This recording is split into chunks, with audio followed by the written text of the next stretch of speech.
Hey there, doodle lover. Are you ready to finally feel proud of your doodle's behavior? Not just their adorable face? Then don't miss my free 10-day Doodle Parent Challenge starting September 5th. It's the training reset you've been craving. Live, science-backed, and built just for doodle parents like you. Head to thedoodlepro.com/parent challenge to save your free spot now. That's thedoodlepro.com/parent challenge. I'll see you inside. Doodle breed dogs are easy to love, but can be challenging to parent. I'm doodle expert Corinne Gearhart, also known as the Doodle Pro, and I'm here to help doodle parents have a more fulfilling and rewarding experience with their doodles. No one has professionally worked with as many different doodle breeds or has more experience with doodles than I have, and I love to share my expertise in a fun, compassionate, and non-judgmental way. From my years of work and education in the pet care and dog training industry, I have an incredible network of skilled training, grooming, and veterinary professionals to share their knowledge with you and give you the doodle-specific answers you're looking for. I hope you enjoyed today's episode as I help you parent your doodle like a pro. Hello, doodle parents. This is Corinne, the Doodle Pro, and I am thrilled to be having a really fantastic guest with us today. Her name is Emily Martin, and she's the head trainer and owner of Positively Pets Training in Denver, Colorado. She has some unique experience to bring to us.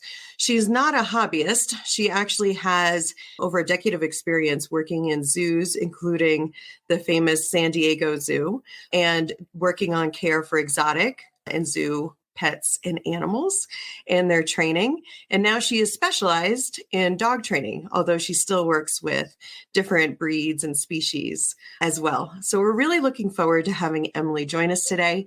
And our members of the Doodle Pro Society, our private membership, all voted on what they wanted to hear Emily discuss. And they voted on getting help with their doodles stopping jumping on their guests or when they're out and about. Some doodles jump on everybody. Some are just super excited when somebody enters the room. So I'm excited to introduce Emily Martin to you today. Hello, Emily. Hello. Hi. How are you guys? Thank you for joining us. We are happy to have you.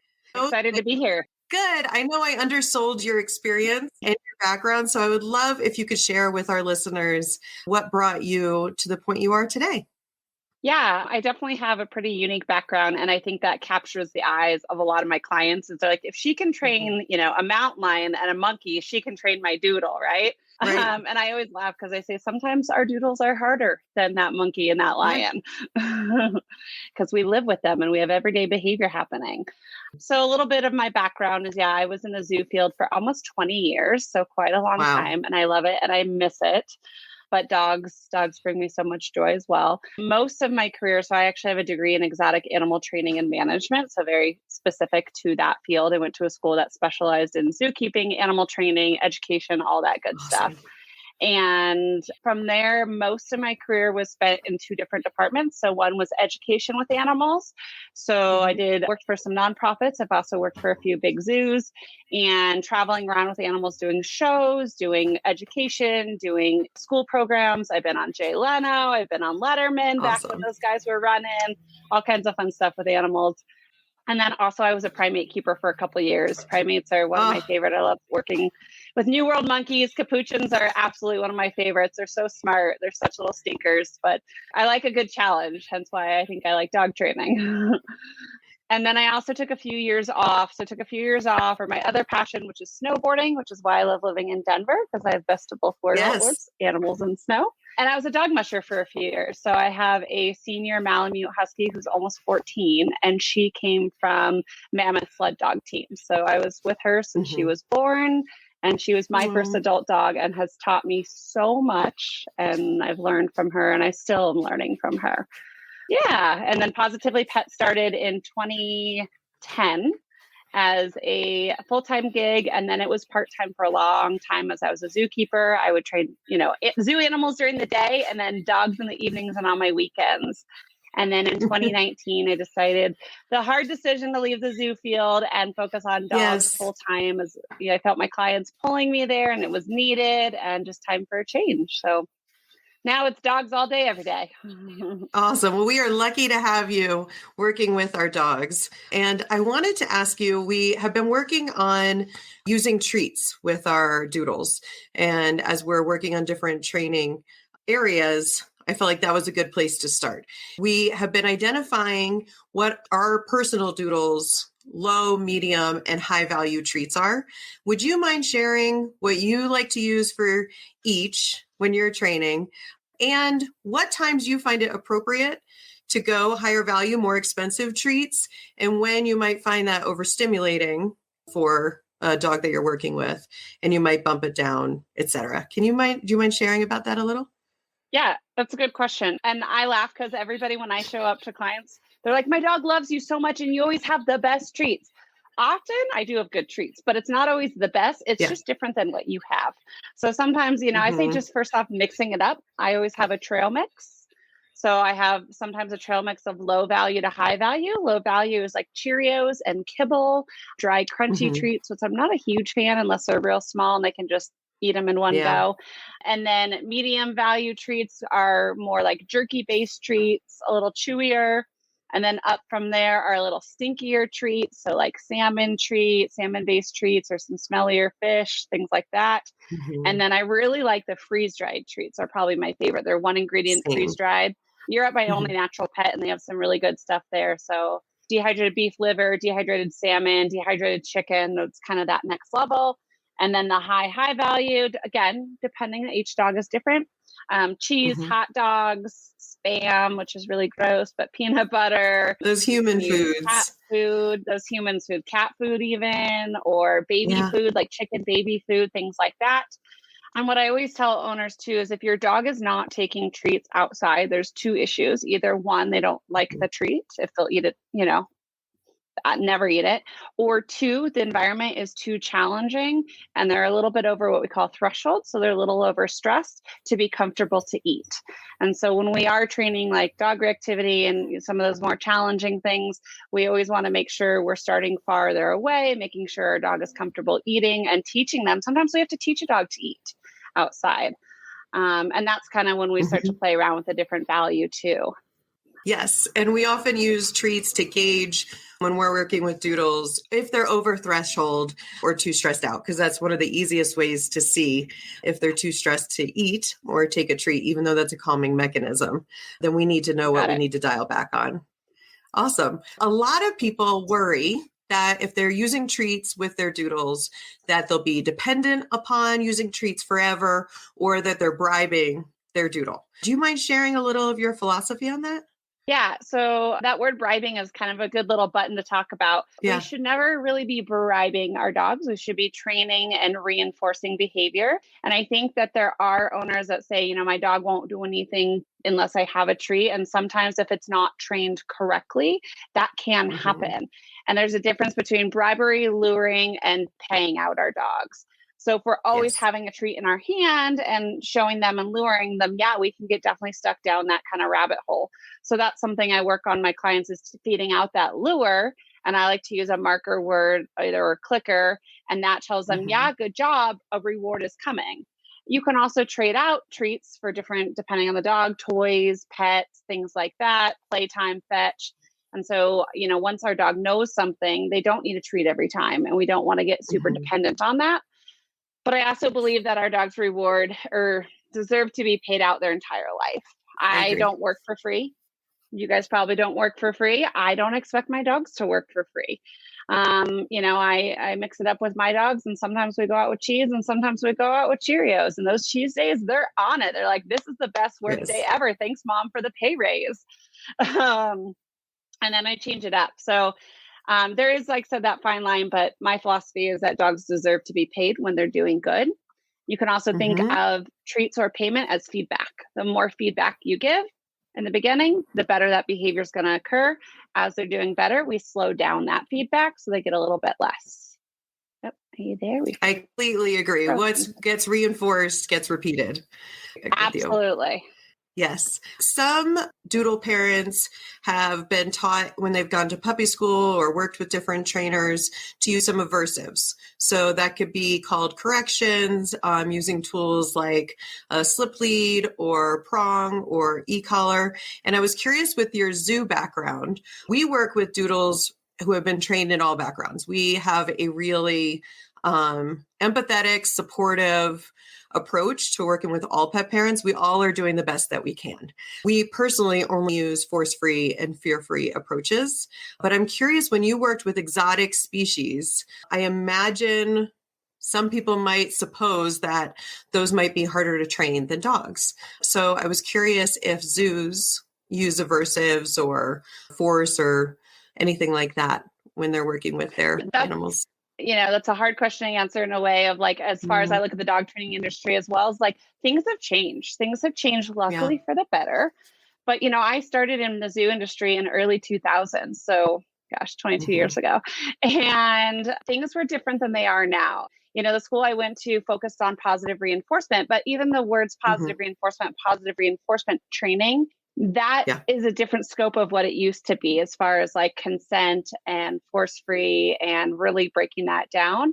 So, I would love to say all zoos use positive reinforcement and force-free. Unfortunately, that's not the case. And I think it's just more maybe a lack of resources, a lack of education. It can be a lack of time I've seen where like, well, we need the animal to do this, so we're just going to make them do it. So unfortunately, it's not across the board. It's become more popular though in certain zoos that are their philosophies. I think what's interesting is I've seen it also different in different species. So let's say gorillas, right? Great apes, really intelligent, really smart, easier to train than say a snake. And so we might injection train a gorilla or train them to shift from, enclosure 1 to enclosure 2, but yet a snake or a lizard, we're just going to pick up and hold and make them do it, where we could spend that time to train them. So every species is trainable. And I think that's kind of where I've seen the shift of like trying to get more push for it across the board and not just the intelligent species per se. I have a background working with special needs kids and in schools. I see the trends with pet training and care following human parenting trends. So there's a lot less spanking or pinching of the ear of kids. But a lot of people do things because that's how I was raised and that's how I was taught. And I see the same with our pet care and pet training. There's a lot of things passed down. And then as more science comes, the things evolve, but it takes resources and time. Yeah. And I think people, do what they know. I have a lot of clients that have come to me and they were using aversives and they said, something didn't feel right or behavior got worse. And then we found you, but we had no idea positive reinforcement. We didn't know there was a difference in, these types of training. And personally, like I grew up with Cesar Millan, right? And he's not somebody I would promote or follow his philosophies, but so many of us grew up with that. And that's still what we think is up to date. And so it's getting that word out there, getting that education out there, and also sharing the why. I'm very passionate about teaching the owners of why I choose positive reinforcement, why I think this philosophy is the best for our pets and can change behavior for the better and things like that. Wonderful. Well, thank you for sharing a bit of your background. As I shared with you before, we have our private membership, the Doodle Pro Society, and those members voted on what their hottest topic is that they would love professional trainer help with.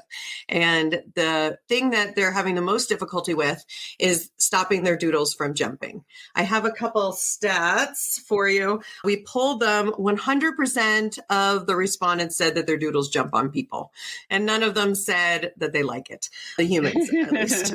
66% said that their doodles jump people anytime they see them. And then 33% said their doodle jumps on people when they enter the house. Again, this is a wide range of sizes. So having an 8-pound mix versus an 80-pound mix is different. Just like when you're house training, Great Danes don't have accidents in the house for long, but a Maltipoo might.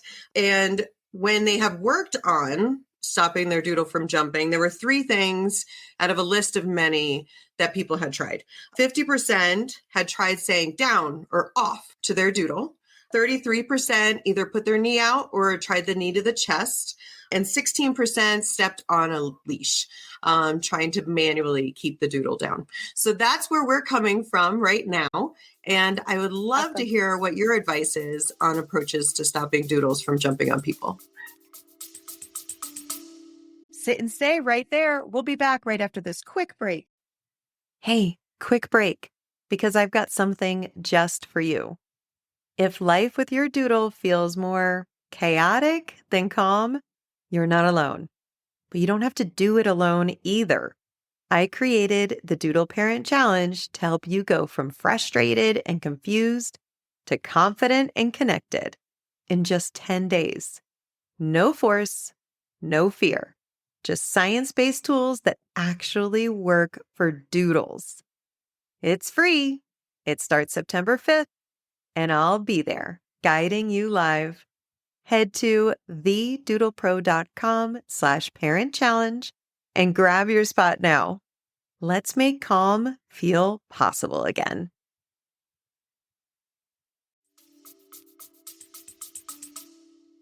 Yeah, I think jumping is definitely one of like the most common behaviors. Jumping and leash manners, I think, are 2 really popular ones that I get all the time. And Yes. jumping, of course, like any behavior, there's tiers and multi-levels of looking at training and looking at the behavior. One question, and I don't know if you know this answer, did you ask so we're talking about jumping on guests, do these dogs also jump on the owners? So let's see, 66% said anytime they see a person. I would assume Including themselves. That would include, including themselves, walks, etc. And what I see from the hundreds of doodle clients that I work with, it's almost always including family members and owners. And then confession, I'm the only one who cares in my house if our 18-pound Cavapoo jumps on anyone. So it's been positively reinforced by everyone else in my home. That's a good point too. I always tell people, I work on dogs not jumping, and I laugh because my senior dog is 70 pounds and she's a big girl and she does not jump on people. She's never been allowed.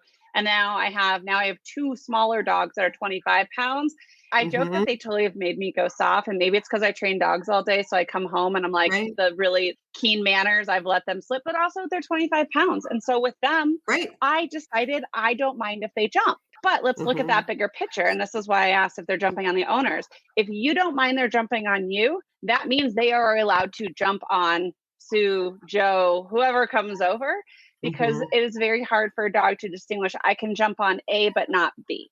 And we can break that down, but it's a lot more complex training. And so that's something, if somebody comes over and tries to punish my dog for jumping, I actually tell them, sorry, I do allow them to jump. If you don't want them to jump, go ahead and sit down and he'll jump up on the couch next to you and you can pet him that way.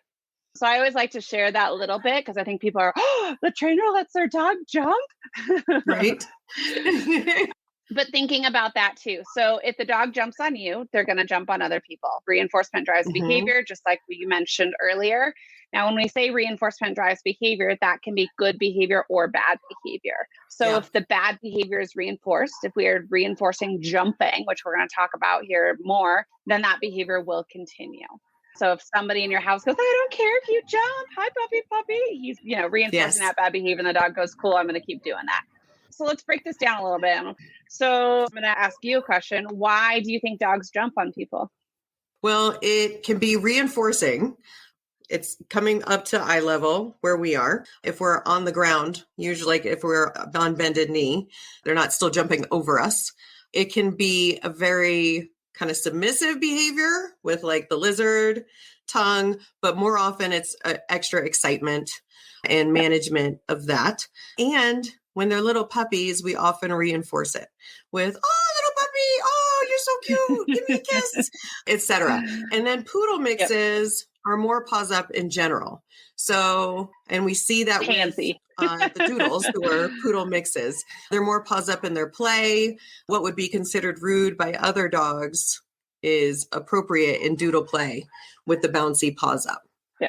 Yep. Okay. Yeah. So a lot of times I love that you bring breed traits because that's very important. I have Huskies and Northern breeds are my jam, and their play is also very different than Poodle plays. And some people are very standoffish. I'm like, they're vocal. It's what they do. They're vocal players and they make weird sounds. But so jumping, most of the time when dogs are jumping up, they're trying to get attention, and you're spot on about puppies. And so this is something to start from the beginning. I teach my puppy clients that our dogs don't get to say hi to everybody from day one. We talk about, socialization. That's a whole nother conversation, but puppies get to say hi to some people and not others, and teaching them right off the back, everybody isn't at your disposal to go jump on and say hi to. So that's kind of from like step one.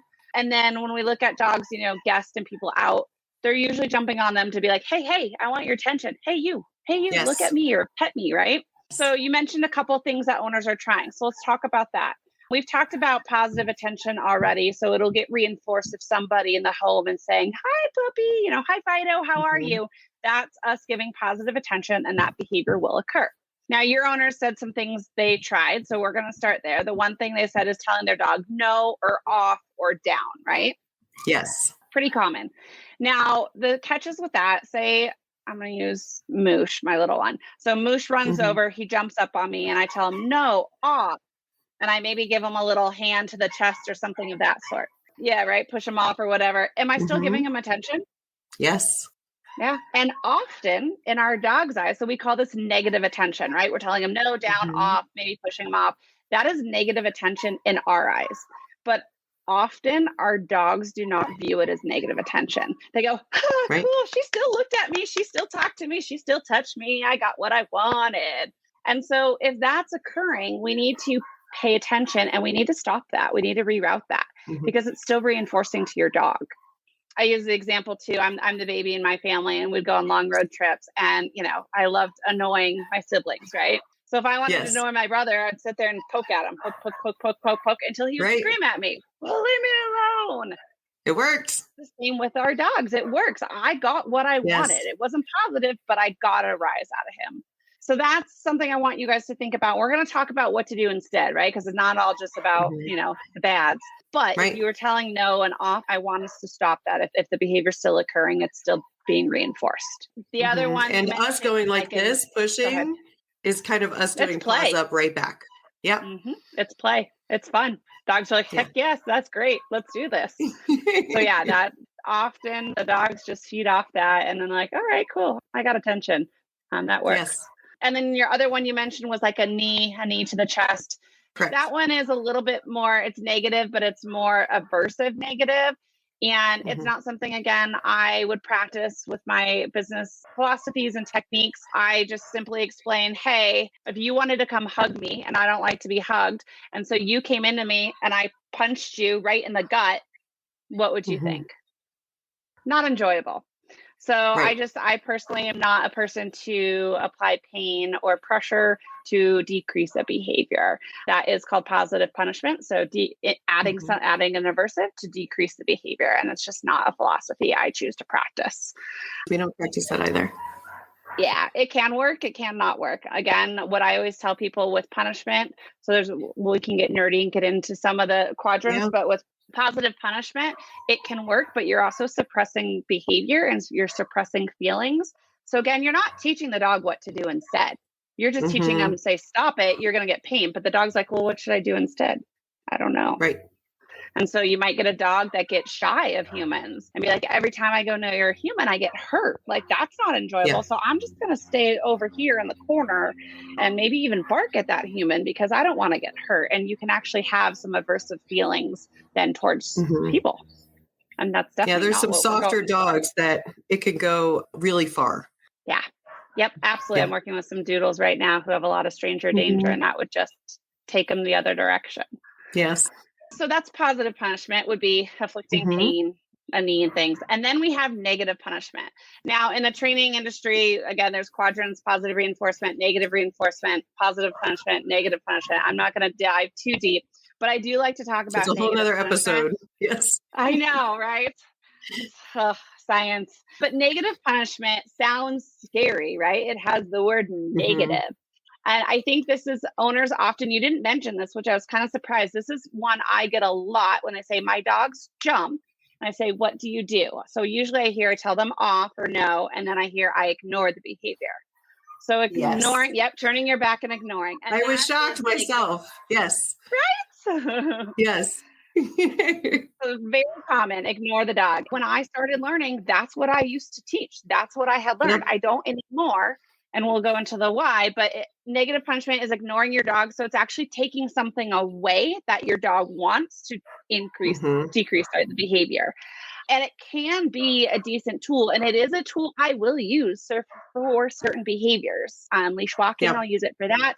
I don't love it for jumping, because here's what you get sometimes. If you ignore your dog, you turn your back. So I turned around and one of my dogs is on her back, all up in the air, just lounging back here. Oh, the dog life. It must be nice. Yes. You turn your back, will jump harder. Some dogs will nip you on the butt. Some dogs will grab your pant leg. They're like, the little hurting. Hey. Yeah.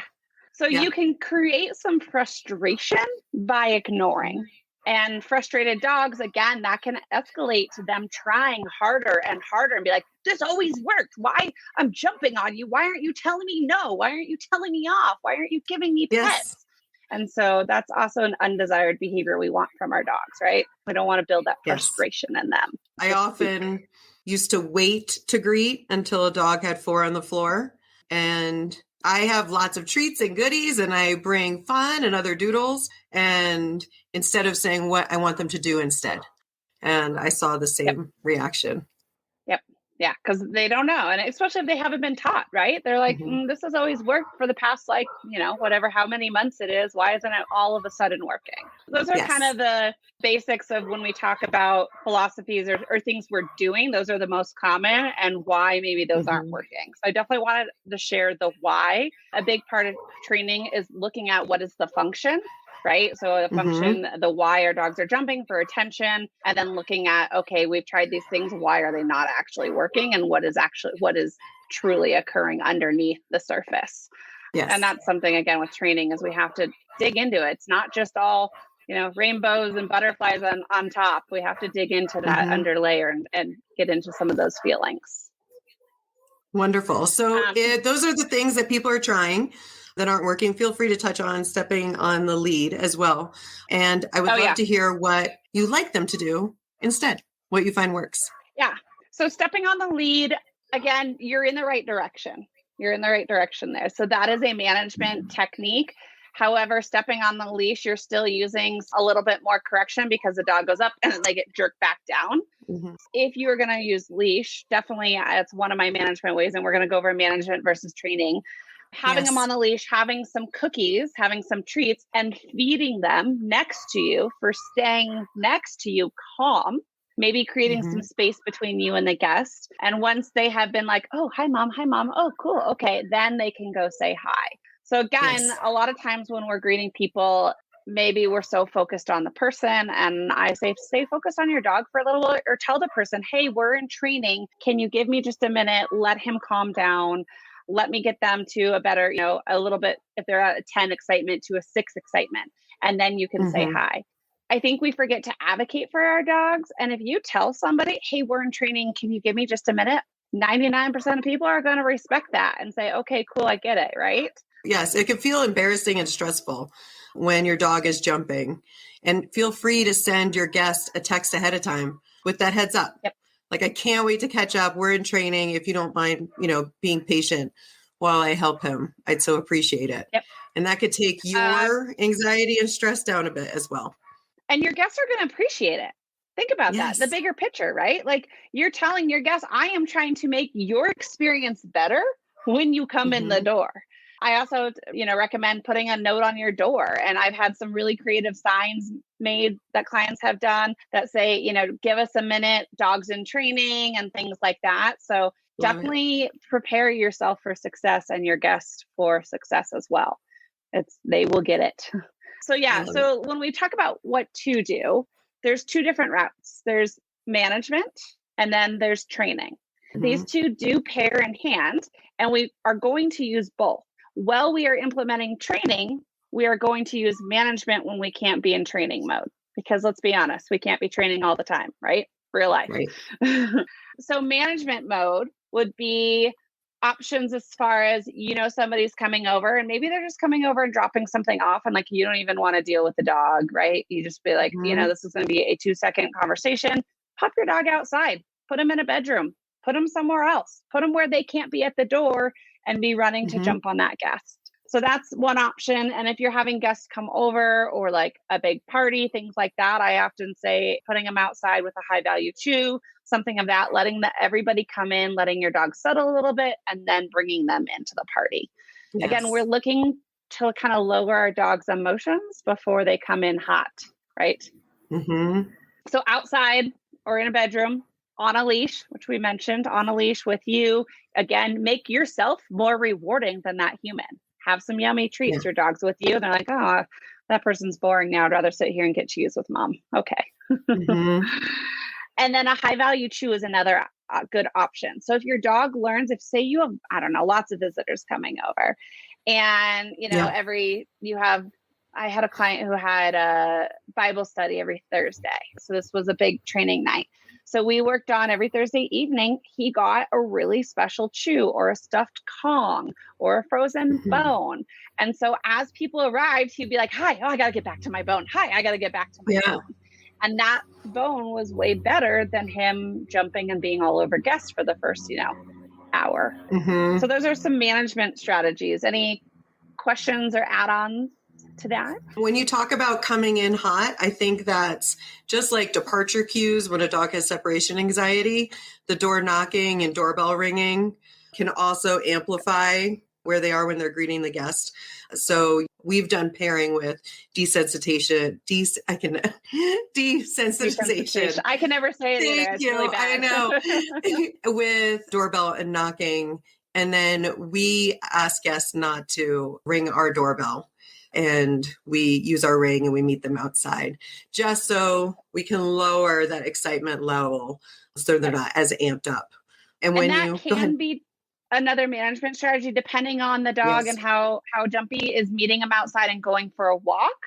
Again, you might have to keep some distance for a little bit, but going for a walk, that can be another kind of management. Be like, okay, we're going to meet you out there and we're just going to go, 4 houses down and turn around and then come back and get some of that energy out.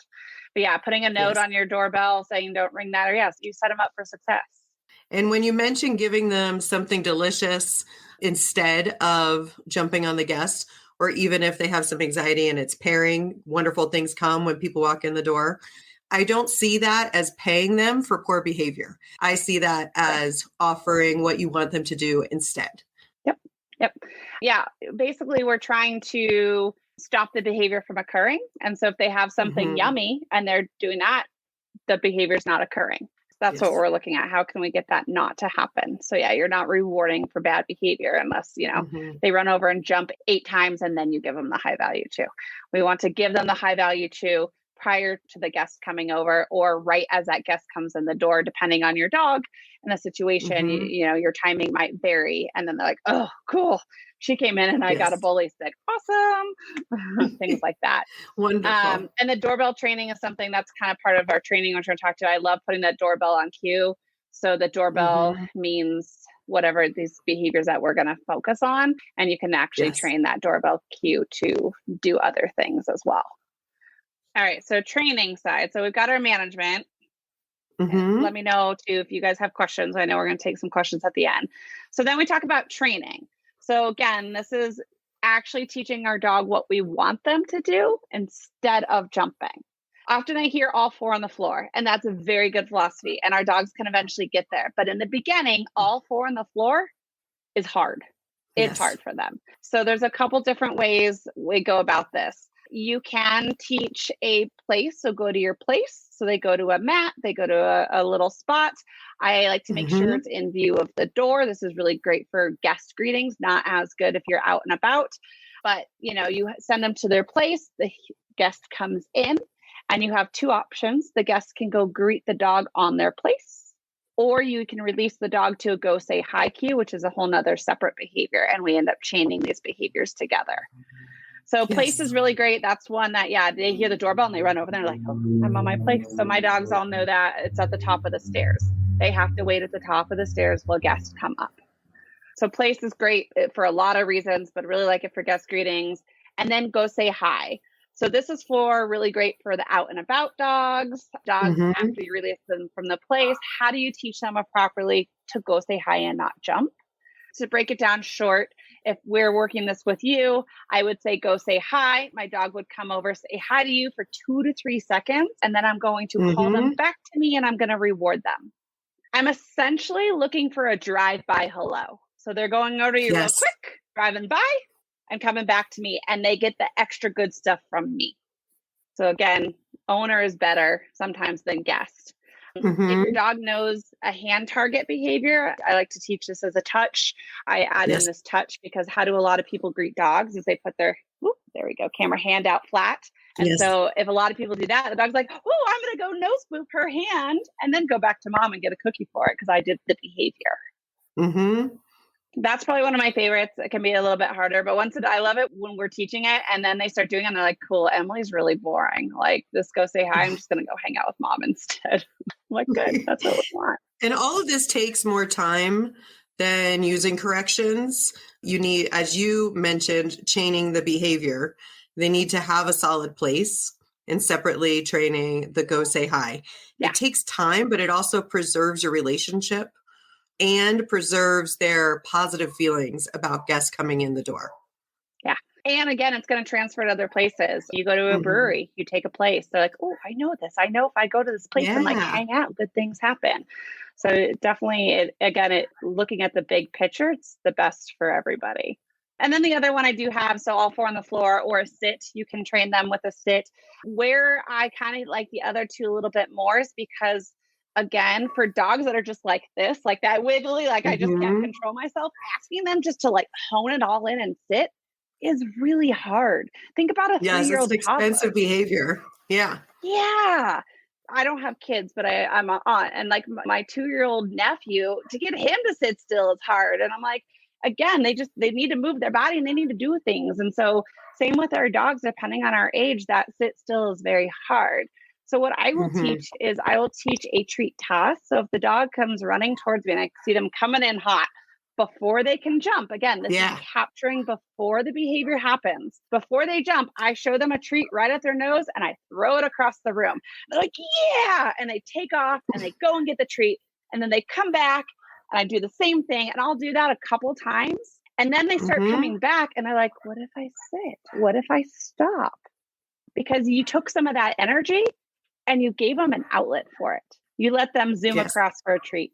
And so this is a good example. Recently, I have a client with 2 boxers and one of our goals is jumping. And I came in and I did that. I did 2 treat tosses and then he came and sat and the owner was like, what did you just do? That was magical. Yeah. She goes, I've never seen him stop jumping on somebody so quickly. Awesome. But again, I gave him an outlet and then he was like, oh, okay. This is what I got to do. I can do that. I always say there's not one fit for every dog. That's why I like to share a couple options, finding what works. And I always encourage owners, I kind of read the dogs to see like, okay, I think this way is going to be our best route. And maybe we do that treat toss for a while, but that's not permanent.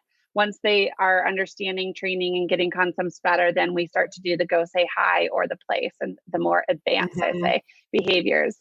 But also it's not going to happen with one session. And I think that's something I get to. Oh, we tried it. Well, how long did you try it for? Did you set them up for success? Did you try it in a low distraction environment when you didn't have a guest there? Because that's key. We didn't talk about that. You need to be doing these things before you have guests arrive. You need to be training and teaching before you have somebody knocking at that door.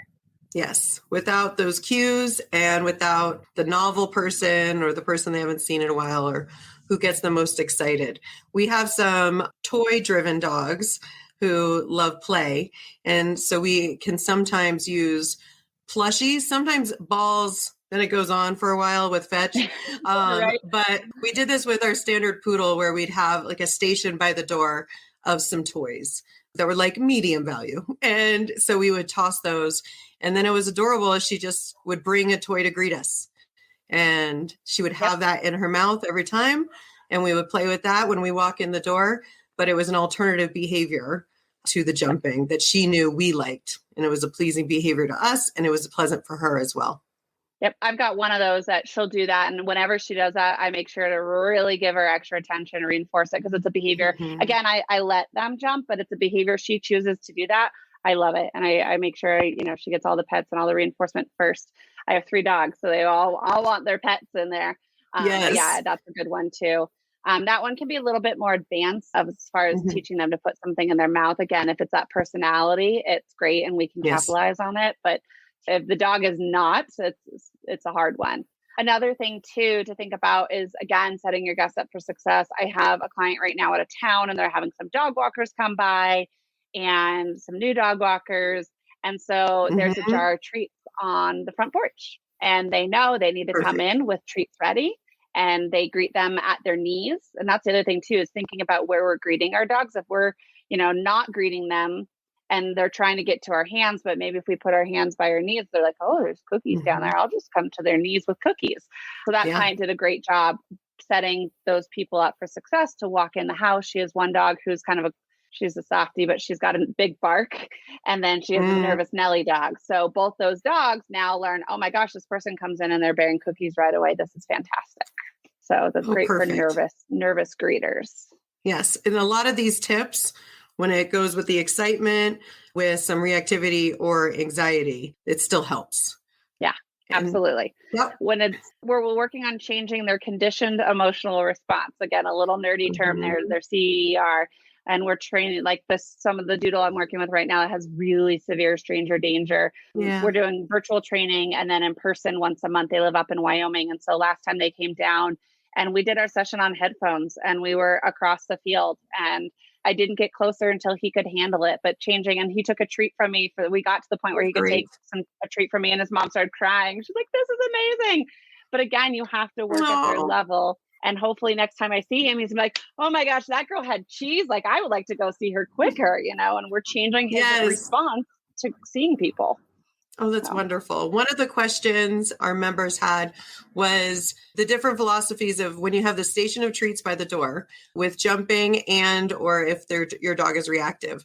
Which do you prefer, the guest offering treats or tossing treats or the owner tossing treats or delivering the treats? What are your thoughts?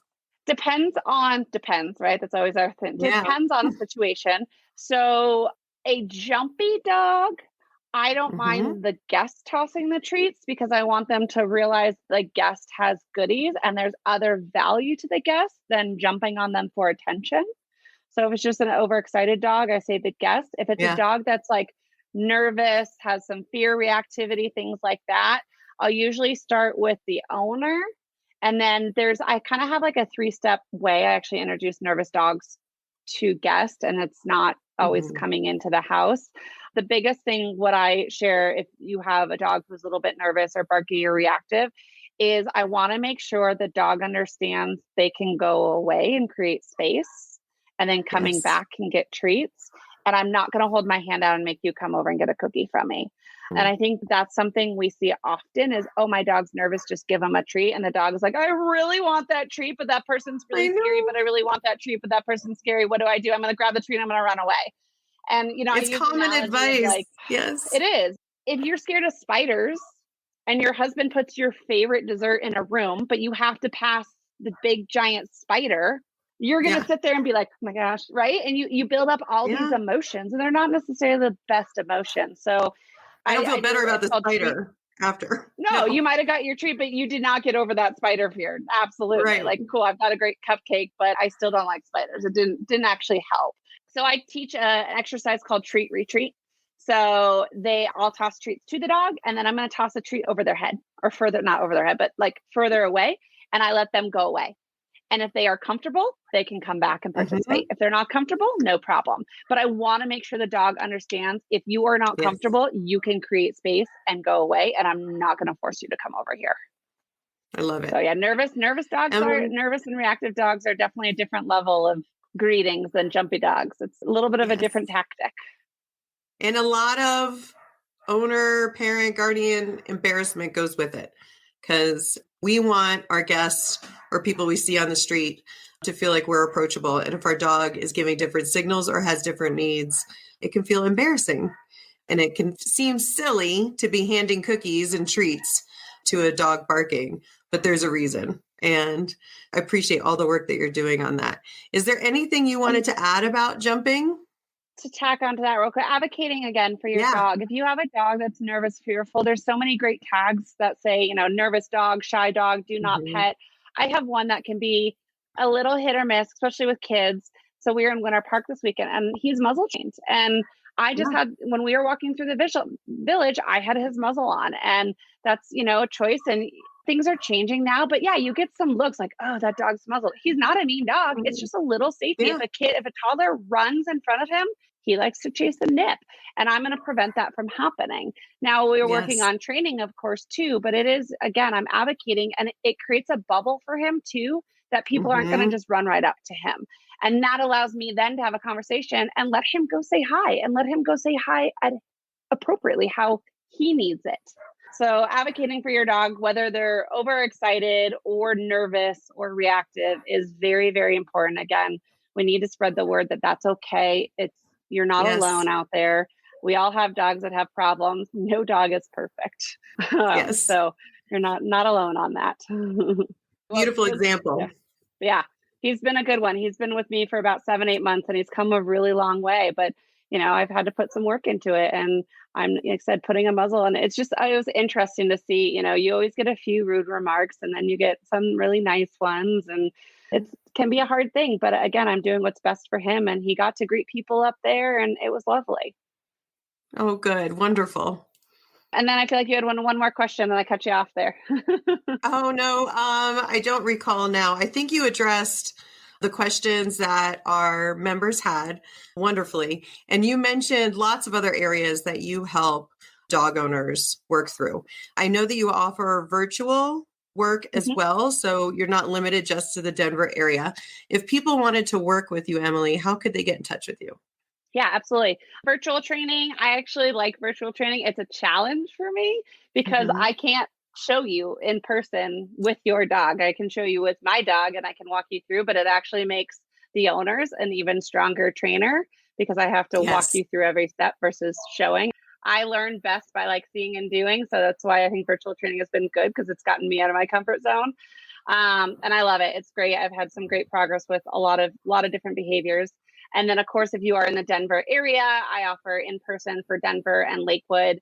I do have a service area that's up on my website. So you can find me a couple different places on my website. It's positivelypets.org. Again, that's positively, PAW, positivelypets.org. And then, of course, social media. I'm most active on Instagram, and it's Positively Pets Training on Instagram. So definitely let me know what you need help with. I'm also working on a puppy prep course. So if you or anybody else is getting a puppy in the near future, let me know.